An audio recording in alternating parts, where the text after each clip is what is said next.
আচ্ছা, test paper 2019-20 page number 241, page number 241-এর question number 1-3 কোশ্চেনটা আছে, in an isosceles triangle ABC AC equal to BC and AB square equal to 2AC square, then angle C is, মানে এখানে যে information দেওয়া আছে যে ABC ত্রিভুজে AC আর BC এই দুটো সমান, আর আইসোস্কেলস ট্রায়াঙ্গেল সেই কথাটার অর্থ হচ্ছে সমদ্বিবাহু ত্রিভুজ যার দুটো বাহু সমান।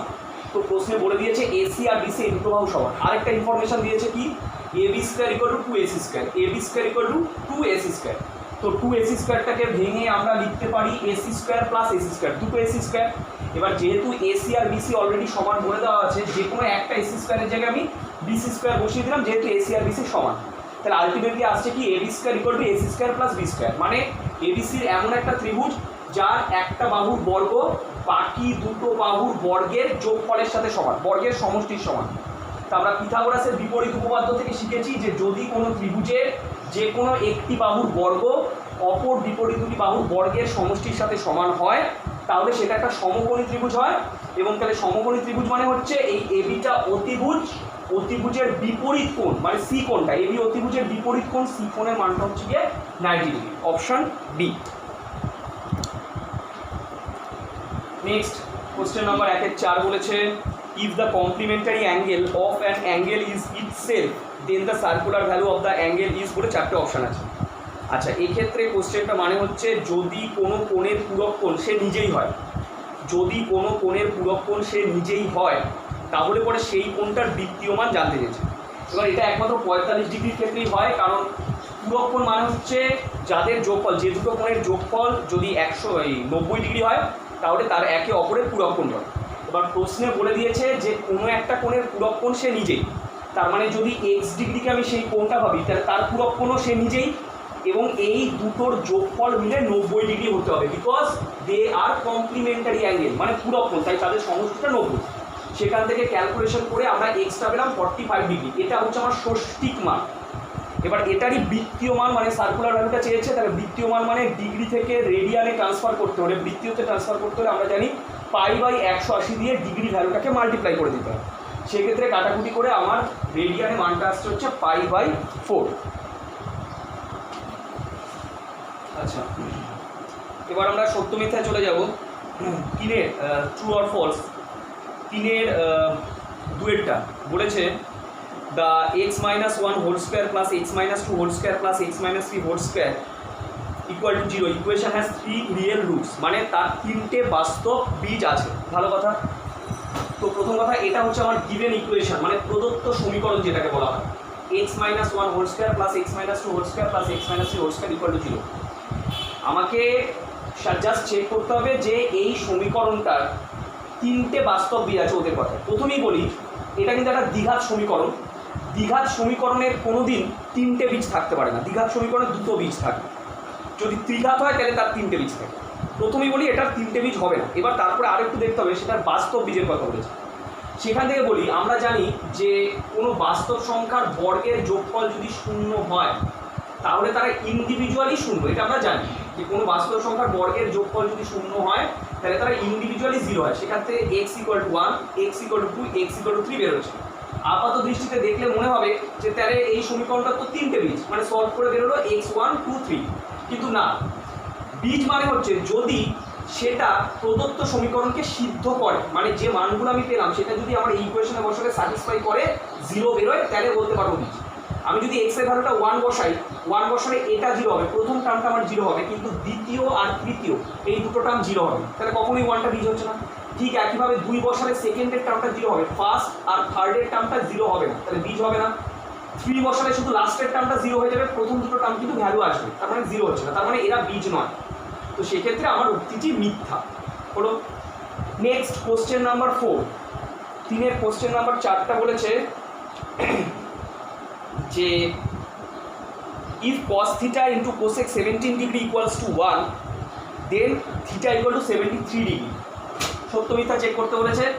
তো cos theta equal to যদি cos theta into cosec 17 degree equal to যদি 1 হয়, সেক্ষেত্রে cosec 17টাকে ডান দিকে নিয়ে গেলে 1/cosec 17, 1/cosec theta মানে হচ্ছে sin theta, তার মানে cos theta equal to হচ্ছে sin 17 degree। এবার আমরা জানি cos থিটাটাকে পুরো করে ভেঙে আমরা চেঞ্জ করতে পারি sin 90 ডিগ্রি মাইনাস থিটা, আর ডান দিকে sin 17 যেমন রইল।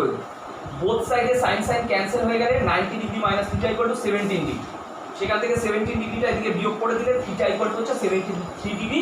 So the statement is true.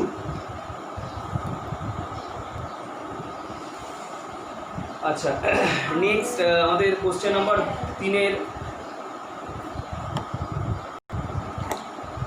আচ্ছা, কোশ্চেন নাম্বার 3 6 বলছে if each side of a cube is double then its volume will be quadruple. মানে যদি ঘনকের প্রতিটা বাহুর দৈর্ঘ্য দ্বিগুণ করা হয় তাহলে আয়তনটা 4 গুণ হয়।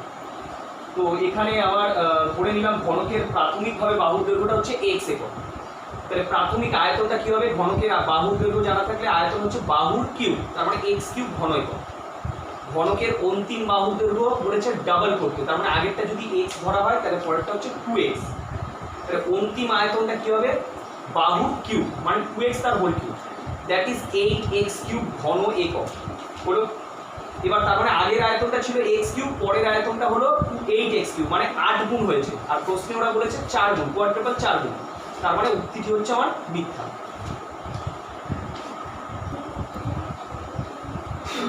কোশ্চেন নাম্বার 4 2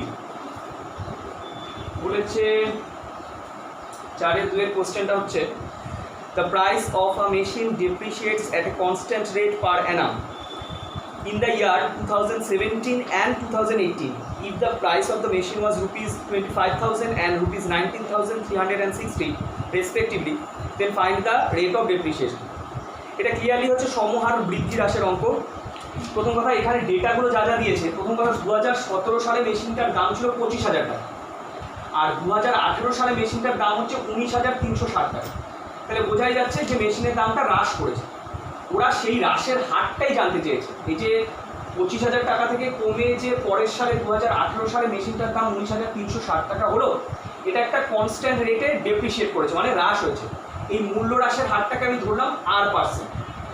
তো আমরা জানি যে যদি আমার কাছে প্রিন্সিপালটা পি হয়, মেন অ্যামাউন্টটা যদি পি হয়, আর আমার যদি R% রেটে ডেপ্রিশিয়েট করে, তাহলে টি ইয়ার পরে ভ্যালুটা দাঁড়ায় P into 1 minus R/100 whole to the power T. পিটা হচ্ছে মেন প্রিন্সিপাল, দেন আরটা হচ্ছে আমার মানে ডিক্রিজিং রেটটা, আর টিটা হচ্ছে টাইম। এবার এখানে আমার 2017 সালে ভ্যালুটা ছিল 25,000, so this is the P. আর মূল্য হ্রাসের হারটা আমি ধরলাম R%, আর টাইমটা কত? যেহেতু 2018 সালেই দামটা এসছে, তার মানে টাইমটা হচ্ছে এখানে 1 বছর। তার মানে 2018 সালে মেশিনের দাম হচ্ছে ফর্মুলা অনুযায়ী T into 1 minus R/100 whole to the power T, T বলতে 1। এই দামটা প্রশ্নে বলে দিয়েছে। প্রশ্নে কত বলে দিয়েছে? 19,360 টাকা অ্যাকর্ডিং টু প্রবলেম। সো 25,000টাকে লেফট হ্যান্ড সাইডে বাই করে দিলাম, R/100টাকে এদিকে নিয়ে এসে সিম্পল ক্যালকুলেশন করে আমার সাবস্ট্রাকশন করে আসছে R ইকুয়াল টু 564/25। এটা নর্মাল ফ্র্যাকশনাল ক্যালকুলেশন হয়েছে।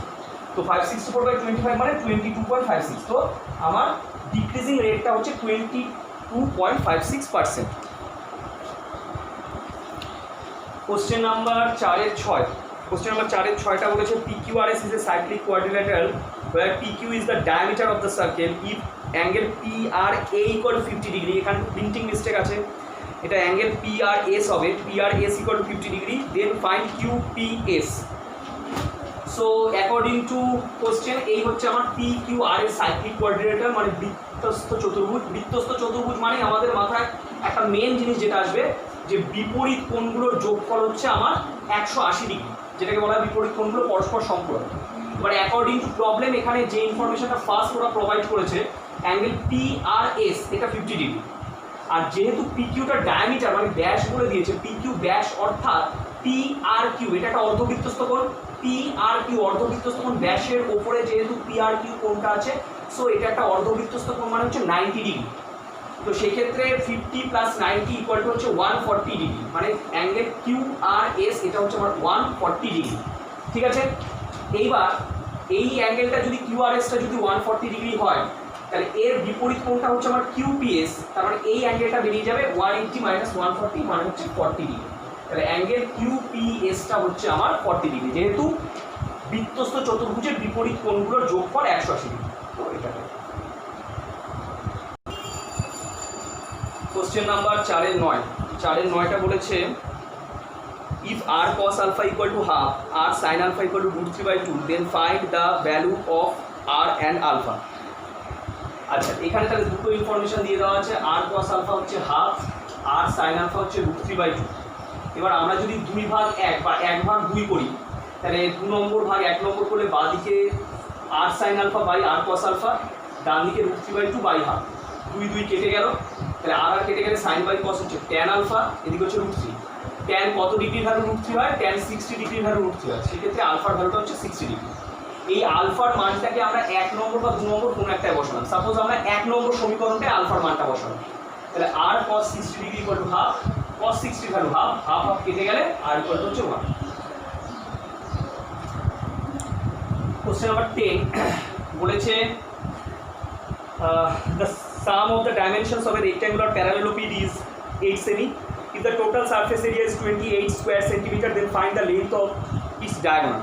মানে বলেছে রেক্ট্যাঙ্গুলার প্যারালেলোপিড মানে হচ্ছে আয়তঘন, আয়তঘনকে 3টে মাত্রার সমষ্টি বলে দিয়েছে 8 সেমি। মাত্রা বলতে দৈর্ঘ্য, প্রস্থ, উচ্চতা, এই 3টেকে বলা হয় মাত্রা। তো আমি ধরে নিলাম যে আয়তঘনটার দৈর্ঘ্য, প্রস্থ, উচ্চতা যথাক্রমে x সেমি, y সেমি আর z সেমি মাত্রাগুলো। এবার অ্যাকর্ডিং টু প্রবলেম এদের যোগফলটা বলে দিয়েছে 8, এটাকে 1 নম্বর দিলাম। আর সমগ্র তলের ক্ষেত্রফলটা মানে 2 × দৈর্ঘ্য গুণ প্রস্থ প্লাস প্রস্থ গুণ উচ্চতা প্লাস উচ্চতা গুণ দৈর্ঘ্য, এইটা বলে দিয়েছে 28। সমগ্র তলের ক্ষেত্রফলটা বলে দিয়েছে 28। এইবার ওরা কর্ণের দৈর্ঘ্য জানতে চেয়েছে। এবার সাধারণত আমরা এখান থেকে a + b + c হোল স্কয়ারের ফর্মুলাটা অ্যাপ্লাই করছি, মানে x + y + z হোল স্কয়ারটা বের করে নিচ্ছি, কারণ কর্ণের দৈর্ঘ্য মানে আমার এটা দরকার। আয়তঘনকের কর্ণের দৈর্ঘ্য মানে হচ্ছে √/, দৈর্ঘ্য স্কয়ার প্লাস প্রস্থ স্কয়ার প্লাস উচ্চতা স্কয়ার, এটা দরকার। সেটা বের করার জন্য এই রুটের ভেতরে রাশিটাকে বের করার জন্য আমরা a + b + c হোল স্কয়ারটা বের করছি। So x + y + z whole স্কয়ারের সূত্র হচ্ছে x² + y² + z² + 2 × xy + yz + zx। এবার x + y + z তো আমার 8 বলে দিয়েছে, তাহলে 8 এর square equal to x² + y² + z² একটা ব্র্যাকেটে রাখলাম, আর এই পুরোটার জায়গায় 28 রাখলাম। 8 এর স্কয়ার হচ্ছে আমার 64, 28টা রাইট হ্যান্ড থেকে লেফট হ্যান্ডে সাবস্ট্রাক্ট করলে ভ্যালুটা বের হচ্ছে x² + y² + z² হচ্ছে 36। তো কর্ণের দৈর্ঘ্য মানে রুট করব, 36 এর রুট করলে হচ্ছে 6 centimetre. Question number 7-2 if 15 farmers can cultivate 18 bighas of land in 5 days, then determine by using the theory of variation the number of days required by 10 farmers to cultivate 12 bighas of land। মানে পরিষ্কার কথা বলতে চেয়েছে 15 জন কৃষক 18 বিঘা জমি 5 দিনে চাষ করতে পারে। তাহলে ভেদতত্ত্ব প্রয়োগে বের করতে বলেছে, তাহলে 10 জন কৃষক 12 বিঘা জমি চাষ করতে কতদিন নেবে? 10 জন কৃষক 12 বিঘা জমি চাষ করতে কতদিন নেবে এটা জানতে চেয়েছে। ভালো কথা। তো প্রথমে এখানে আমরা 3টে বিষয়কে আগে ভালো করে চিনি। প্রশ্নের মধ্যে 3টে বিষয় আছে, একটা হচ্ছে নির্ণেয় দিন সংখ্যা আছে, দিন সংখ্যা একটা বিষয় যেটাকে আমরা x দিন ধরেছি, লোক সংখ্যা একটা বিষয় যেটাকে আমরা y জন ধরেছি, আর জমির পরিমাণ আরেকটা বিষয় যেটাকে আমরা z বিঘা ধরেছি। প্রশ্ন থেকে ভেদতত্ত্বের নিয়মই হচ্ছে প্রশ্নটা পড়ে আমাকে 3টে বা 2টো বা যতগুলি থাক সেই বিষয়গুলো আলাদা করে চিনতে হবে। তো এখানে আমাদের 3টে বিষয় নিলাম, এর মধ্যে নির্ণেয় বিষয় হচ্ছে দিন সংখ্যা। এবার এই বিষয়টার সাথে আমরা বাকি দুটো বিষয়ের সম্পর্কটাকে দেখি। মানে সম্পর্ক বলতে ভেদে দু রকমই সম্পর্ক হয়, একটা হচ্ছে সরল আর একটা হচ্ছে ব্যস্ত। প্রথমে আমি দেখব যে যদি আমার জমির পরিমাণটাকে স্থির রেখে দিই, মানে বিঘাটা যদি স্থির থাকে, তাহলে দিন সংখ্যা লোক সংখ্যার মধ্যে সম্পর্কটা কীরকম হয়। আজকে আমরা জানি একই পরিমাণ জমি চাষ করতে বেশি জন লোকের কম দিন সময় লাগে আর কম জন লোকের বেশি দিন সময় লাগে। তার মানে এক্ষেত্রে দিন আর লোকের মধ্যে সম্পর্কটা ব্যস্তানুপাতিক, তাই লেখা হয়েছে x ভ্যারিজেস 1/1। আবার একইভাবে যদি আমরা লোক সংখ্যাটাকে স্থির রেখে দিই, লোক সংখ্যাটা স্থির রাখলে দিন আর জমির মধ্যে সম্পর্কটা সরল, মানে বেশি জন লোক বেশি জমি চাষ করতে পারবে, কম লোক কম জমি চাষ করতে পারবে। তাহলে এটা ডিরেক্টলি প্রপোর্শনাল হচ্ছে, মানে সরল সমানুপাতিক সম্পর্ক বর্তমান। সেখান থেকে বলতে পারি তাহলে এক্স ভ্যারিজ জেড। তো এক্স ভ্যারিজ যদি জেড হয় আর এক্স ভ্যারিজ যদি 1/y হয়, তাহলে এই দুটোকে একসাথে যৌগিক ভেদের উপপাদ্য থেকে কি বলতে পারি? যৌগিক ভেদের উপপাদ্য মানে হচ্ছে যেহেতু এক্সটা 1/y এর সাথে প্রপোর্শনেট, এক্সটা জেড এর সাথে প্রপোর্শনেট, তাহলে যৌগিক ভেদ বলছে এক্সটা এই দুটো রাশির সাথেই প্রপোর্শনেট থাকবে, মানে দুটো রাশির গুণফলের সাথে প্রপোর্শনেট থাকবে। সো এক্স ভ্যারিজ, এটা z/y হবে, এটা z/y। এবার এই ভ্যারিজটা তুলে আমার যদি সমতা বিধান করতে হয় তাহলে একটা সমানুপাতিক ধ্রুবক কে আনতে হবে, x = kz/y। এবার এখান থেকে আমরা আস্তে আস্তে ডেটাগুলো বসাবো, বসিয়ে মানটা বের করবো। তো এবার আমরা কোশ্চেনের ডেটাতে দেখতে পাবো যে প্রথমে বলে দিয়েছে 5 দিনে 15 জন লোক 18 বিঘা জমি চাষ করতে পারে। দ্যাট মিনস এক্সটা হচ্ছে আমার 5, ওয়াইটা হচ্ছে আমার 15, জেডটা হচ্ছে 18। এটাকে 1 নম্বর সমীকরণে বসিয়ে দিন। 1 নম্বর সমীকরণে বসিয়ে দিলে এক্স এর জায়গায় 5 = k × জেড এর জায়গায় 18, ওয়াইয়ের জায়গায় 15, কাটাকুটি করে কেটা বেরোচ্ছে 5 × 5 = 25/6 রইল। সেকেন্ড টাইম আমাকে বলে দিয়েছে 10 জন লোক 12 বিঘা জমি চাষ করতে কতদিন নেবে, তাহলে ওয়াইয়ের জায়গায় 10, জেডের জায়গায় 12 আর কে এর জায়গায় 25/6 যেটা বেরোলো, কে যেটা কনস্ট্যান্ট বেরোলো সেটাকে ফার্দার 1 নম্বর সমীকরণে বসানো হয়েছে। তো বসিয়ে কাটাকুটি করে এক্সটা আমার বেরোলো 5, তার মানে 5 দিন সময় লাগছে। কোশ্চেন নাম্বার 8-এর 1, কোশ্চেন নাম্বার 8-এর 1টা বলেছে, কোশ্চেন নাম্বার 8-এর 1টা বলেছে if a is to b = c is to d then prove that a + b / a - b = √ac + ad + bc + bd by √ac - ad - bc + b। So first of all আমরা অনুপাত সমানুপাতের অঙ্কগুলো যেরকম করে করি, প্রথমে a/b = c/b দেওয়া রয়েছে, সেখান থেকে এটা = k ধরে নিলাম, যেহেতু দুটো অনুপাতই সমান, দুটো = k ধরে নিলাম, তার মানে প্রতিটা অনুপাত = k, a/b = k, আমার c/b = k। সেখান থেকে এটা হচ্ছে b কে বেরোলো আর c টা বেরোলো হচ্ছে d কে। এবার সিম্পল লেফট হ্যান্ড সাইড আর রাইট হ্যান্ড সাইডটা আমরা সমান দেখাবো। প্রথমে LHS ধরে স্টার্ট করি, a + b / a - b, এর জায়গায় b কে বসানো হয়েছে আর bটা নর্মাল b রয়েছে, বসানোর কিছু নেই। তারপরে নিচে এর জায়গায় b কে বসানো হয়েছে আর b এর জায়গায় b। ওপর থেকে bটা কমন নিলে k + 1, নিচে থেকে bটা কমন নিলে k - 1, bb কেটে গেলে k + 1/k - 1, k + 1/k - 1, ঠিক আছে। Next write hand side, right hand সাইডে হচ্ছে আমাদের এই জিনিসটা দেওয়া রয়েছে √ac + ad + bc + bd, আর নিচে সেম যেটা রয়েছে। এবার কথা হচ্ছে আমরা এখান থেকে ডেটাগুলো জাস্ট সিম্পল বসানো হয়েছে, a আমার b কে, c আমার d কে, তাহলে দুটোকে মাল্টিপ্লাই করে দিলে হচ্ছে আমার কি হচ্ছে b × d bd k²। a আমার b কে, d এর ভ্যালু জানি না, dটা d থাকবে, তার মানে হচ্ছে bd কে। আচ্ছা নেক্সট bc রয়েছে, bc মানে হচ্ছে b তো আমি জানি না, bটা b থাকবে, c আমি জানি d কে, তাহলে bc মানে হচ্ছে bd কে হলো। Last but not the least bd, b আর d কিছুই জানা নেই, তো সেক্ষেত্রে আমরা bd রইল। সিমিলারলি নিচেরটাও তাই √, একই রকম ভ্যালুগুলো বসেছে, তাহলে আমার আসছে যেটা, তাহলে এটাকে সিম্পলিফিকেশন করলে আমার উপরে আসছে √bd k² প্লাস bd কে মানে 2bd কে প্লাস bd, নিচেরটায় √bd k² মাইনাস 2bd কে মাইনাস bd, এটা ভুল লিখেছে, এটা প্লাস bd হবে, প্লাস bd। ওপরে রুটটা থেকে আমি bd কমন নিলাম, তাহলে k² প্লাস 2k প্লাস 1 করে থাকে। একবারে রুটটার মধ্যেই লিখছি পুরোটাকে, যেহেতু ওপরে নিচে দুটোতেই রুট রয়েছে তাই পুরো ফ্র্যাকশনটাকে রুটের আন্ডারে নিয়ে আসছি। তাহলে নিচেটা থেকে bd কমন নিলে k² minus 2k plus 1, bd কেটে গেল। সো bd কেটে গেলে আমার পড়ে থাকে হচ্ছে √k² প্লাস 2k প্লাস 1 হচ্ছে k প্লাস 1 হোল স্কয়ার, আর নিচেরটা হচ্ছে k মাইনাস 1 হোল স্কয়ার।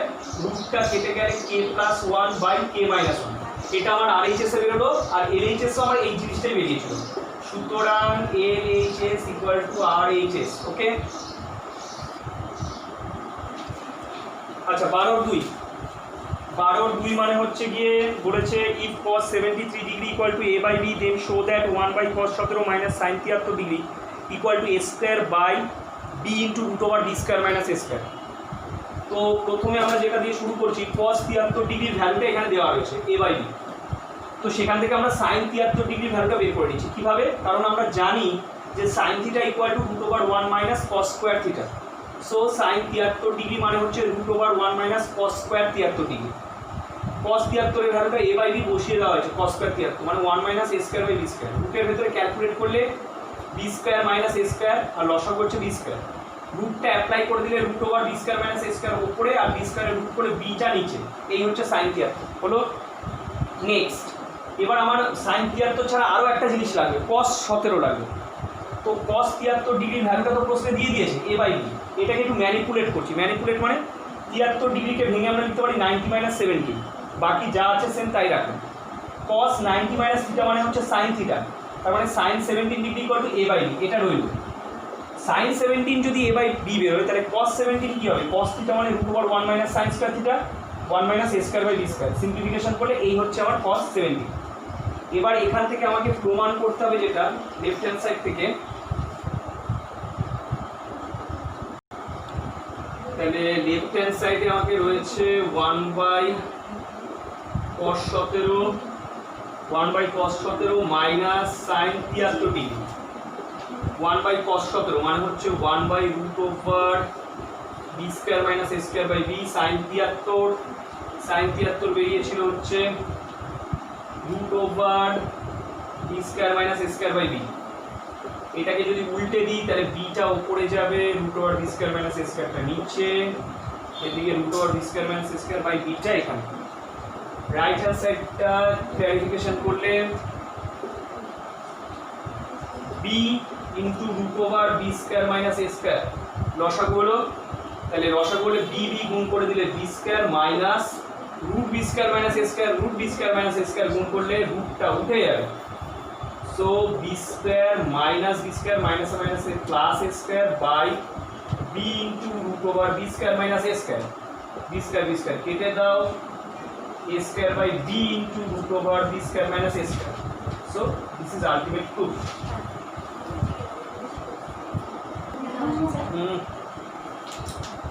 আচ্ছা 13 একের কোশ্চেনটা বলেছে the height of two towers are 180 meter and 60 meter respectively. If the angle of elevation of the top of the first tower from the foot of the second tower is 60 degree, then calculate the angle of elevation of the top of the second tower from the foot of the first. মানে বলতে চেয়েছে দুটো স্তম্ভ আছে, দুটো টাওয়ারের স্তম্ভ আছে, সেই একটার হাইট হচ্ছে 180 মিটার, একটার হাইট হচ্ছে 60 মিটার। এবার বলছে the angle of elevation, angle of elevation মানে উন্নতি কোণ। প্রথম টাওয়ারটার টপ মানে মানে প্রথম টাওয়ারের যে একদম ছাদ যেটা, তার উন্নতি কোণটা দ্বিতীয় টাওয়ারের ফুট অফ দ্য মানে foot of the second tower বলেছে, মানে দ্বিতীয় টাওয়ারের পাদবিন্দু থেকে, দ্বিতীয় টাওয়ারের পাদবিন্দু থেকে প্রথম টাওয়ারের উন্নতি কোণটা 60 ডিগ্রি করে দিয়েছে। মানে এই মনে কর চিত্রে এবিটা হচ্ছে 180 মিটারের টাওয়ার, সিডিটা হচ্ছে 60 মিটারের টাওয়ার। সো এবির একদম টপ হচ্ছে এ, সেটার সেকেন্ড টাওয়ারের যে ফুট অফ দ্য মানে foot of the second tower মানে হচ্ছে ডি বিন্দুটা, পাদবিন্দু, সেখান থেকে আমার প্রথম টাওয়ারের যে ছাদ আছে তার উন্নতি কোণটা 60 ডিগ্রি করেছে। তাহলে বলছে বলো প্রথম টাওয়ারের গোড়া থেকে দ্বিতীয় টাওয়ারের উন্নতি কোণটা কত। তো অ্যাকর্ডিং টু ডেটা এবিটা হচ্ছে আমার 180 মিটার, সিডিটা হচ্ছে 60 মিটার। এবার এই কোণটাকে আমি 60 ডিগ্রি বলছি, তাহলে এই যে ত্রিভুজ এ বিডি, এই ত্রিভুজ এবিডি থেকে লম্বটা হচ্ছে এবি, ভূমিটা হচ্ছে বিডি, আর অ্যাঙ্গেলটা হচ্ছে 60 ডিগ্রি। তাহলে tan 60 ইকুয়াল টু হচ্ছে এবি বাই বিডি। tan 60 এর ভ্যালুটা হচ্ছে √3, এবির জায়গায় আমরা 180 বসালাম আর বিডিটা যেমন রয়েছে। দেন কোনাকুনি করে দিলে বিডি ইকুয়াল টু 180 বাই √3, করণী নিরসন করা হয়েছে ওপরে নিচে, মানে √3 দিয়ে গুণ করা হয়েছে। সো ইট বিকামস 180 √3 আর নিচে √3 মাল্টি কাটাকুটি করে 60 √3, এটা বিডি বেরোলো, বিডি ডেটাটা বেরোলো। এবার আমরা ত্রিভুজ সিবিডিতে চলে যাই। সিবিডি ত্রিভুজের এই কোণটাকে থিটা ধরা হয়েছে, লম্বটা 60, ভূমিটা 60 √3, তাহলে tan থিটা ইকুয়াল টু হচ্ছে সিডি বাই বিডি, লম্ব বাই ভূমি। সিডির জায়গায় 60, ভূমির জায়গায় হচ্ছে 60 √3, কেটে গেলে 1 বাই √3, tan কত ডিগ্রি মান 1 by √3, tan 30 degree, tan cancel হয়ে গেলে থিটাটা হচ্ছে 30 degree.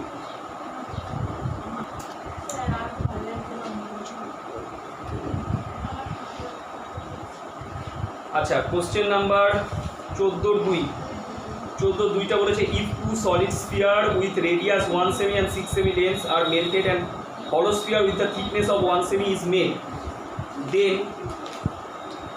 calculate the outer curved surface area of the hollow sphere. মানে দুটো গোলক আছে, একটা গোলকের ব্যাসার্ধ 1 সেমি, আরেকটা গোলকের ব্যাসার্ধ 6 সেমি।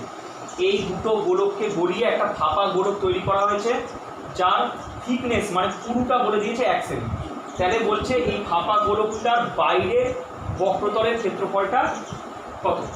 তাহলে প্রথম কথা হচ্ছে এখানটায় আমার 1 সেন্টিমিটার ব্যাসার্ধ বিশিষ্ট যে গোলকটা আছে সেই 1 সেন্টিমিটার ব্যাসার্ধ বিশিষ্ট গোলকের আয়তনটা বের করে নিই। মানে গোলকের আয়তন হচ্ছে 4/3 পাই আর কিউব, মানে 4/3 পাই 1 কিউব ঘনসেকেন্ড। 6 সেন্টিমিটার ব্যাসার্ধ বিশিষ্ট গোলকের আয়তন মানে হচ্ছে 4/3 পাই ইন্টু 6 কিউব, 4/3 পাই আর কিউব, সেই ফর্মুলা দিয়ে 4/3 পাই 6 কিউব। এই দুটোকে মিলে ফাঁপা গোলকটা তৈরি হয়েছে। এখন যে কোনো ফাঁপা গোলকে দুটো থাকে আমার, একটা হচ্ছে তার বাইরের ব্যাসার্ধ থাকে আর একটা হচ্ছে তার ভেতরের ব্যাসার্ধ থাকে। এই বাইরের আয়তনটা থেকে ভেতরের আয়তনটাকে বাদ দিলেই আমরা ফাঁপা গোলকের আয়তনটা পেয়ে থাকি। তো ধরে নিলাম ফাঁপা গোলকের বহির্ব্যাসার্ধ আর সেম, ক্যাপিটাল আর, অন্তর ব্যাসার্ধ হচ্ছে স্মল আর সেম। তার মানে অ্যাকর্ডিং টু প্রবলেম যেহেতু এর পুরোটা বলে দিয়েছে একটা, মানে বহির্ব্যাসার্ধ থেকে অন্তর ব্যাসার্ধ বাদ দিলে হচ্ছে 1, তার মানে আর মাইনাস আরটা হচ্ছে 1, সেখান থেকে স্মল আরটা কত বেরোবে আর মাইনাস 1, এটা হচ্ছে আমার স্মল আর। খুব ভালো কথা। এবার শর্তানুসারে এই দুটোকে মিলে যে মোট আয়তন আর ফাঁপা গোলকের আয়তন মানে হচ্ছে 4/3 পাই, বাইরের আয়তনটা থেকে ভেতরের আয়তনটাকে বাদ দেওয়া হয়েছে। তাহলে এবার উভয় পক্ষ থেকে আমরা 4/3 পাইটা কমন নিতে পারি, বাঁ দিক থেকেও কমন নিতে পারি। বাঁ দিকে 4/3 পাই কমন নিলে 1 কিউব 1 আর 6 এর কিউব হচ্ছে 216, আর ডান দিক থেকে 4/3 পাই কমন নিলে আর কিউব মাইনাস আর কিউব পড়ে গেছে, 4/3 পাইটা কেটে গেল। এবার তাহলে আমার পড়ে থাকছে বাঁ দিকে হচ্ছে আমার 217 আর ডান দিকে এটাকে a কিউব মাইনাস b কিউবে ভাঙলে a minus b a square plus ab plus b square হয়ে গেল। আর মাইনাস আর এর জায়গায় আমরা কত বসাতে পারি? 1। আর স্কয়ার যেমন আছে তেমন থাকুক, আর স্কয়ার। ক্যাপিটাল আরটা রয়েছে, স্মল আর এর জায়গায় আমরা কত লিখবো? স্মল আর এর জায়গায় লিখে দেবো আর মাইনাস 1, স্মল আর স্কয়ারের জায়গায় আর মাইনাস 1 তার হোল স্কয়ার। তাহলে এখান থেকে 217 আর স্কয়ার প্লাস আর স্কয়ার মাইনাস আর প্লাস আর স্কয়ার 2r প্লাস 1, তার মানে আলটিমেটলি দেখা যাচ্ছে আমার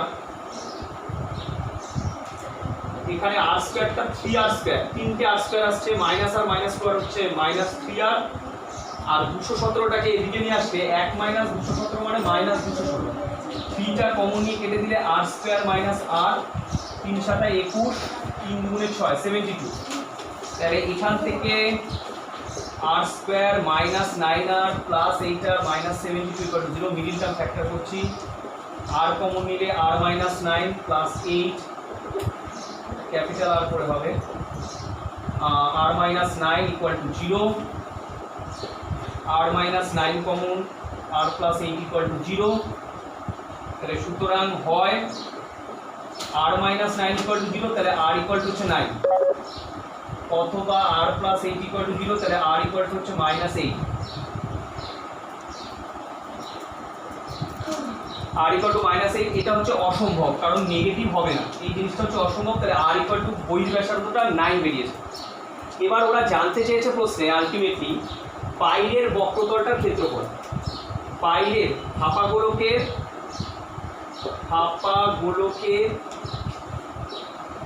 বাইরের বক্রতলের ক্ষেত্রফল। এখন ফাঁপা গোলকের বহির্ব্যাসার্ধটাকে আমরা ক্যাপিটাল আর ধরেছিলাম, তাহলে বক্রতলের ক্ষেত্রফলটা হচ্ছে 4 পাই আর স্কয়ার। 4 পাই বলতে 22 এর 7, আর আর তো আমার 9 বেরিয়েছে ক্যাপিটাল আরটা, মানে 9 স্কয়ার মানে 81। তাহলে এখানে 4 পাই আর স্কয়ার হচ্ছে, পাই এর মানটা 22 এর 7 থাকবে, আরটা ক্যাপিটাল আরটা হচ্ছে 9 স্কয়ার হচ্ছে 81, গুণ করে দিলে 7128/7, এটাকে মিশ্র ভগ্নাংশে নিয়ে গেলে 1018/27।